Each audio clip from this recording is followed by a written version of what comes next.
বাবা, আমি এই ছেলেকে বিয়ে করতে পারবো না। আরে আজকে কথা বল, ও শুনে ফেলবে তো। চলে শোনো, আমার যা বলারটা আমি বলেই দিলাম। আমি এই ছেলেকে বিয়ে করতে পারবো না। কেন পারবি না? তুই তো দেখতে শুনতে মাশাআল্লাহ বেশ। তাছাড়া ওর যথেষ্ট টাকা পয়সা আছে, ওর সঙ্গে বিয়ে হলে তুই সুখী হবি মা।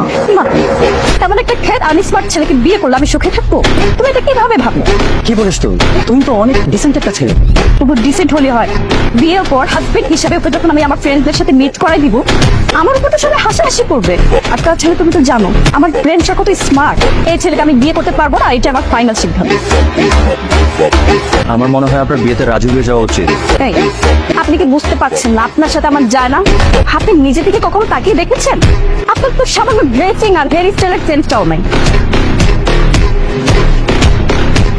একটু লেট হয়ে গেল। ওকে, কোথায় তোর মহারাজ? আমার মহারাজ ওই যে গাড়িতে। আই তুই সব, আমার যদি ছেলেটাকে পছন্দ না হয় তাহলে কিন্তু তুই বিয়েটা করবি না, ঠিক আছে?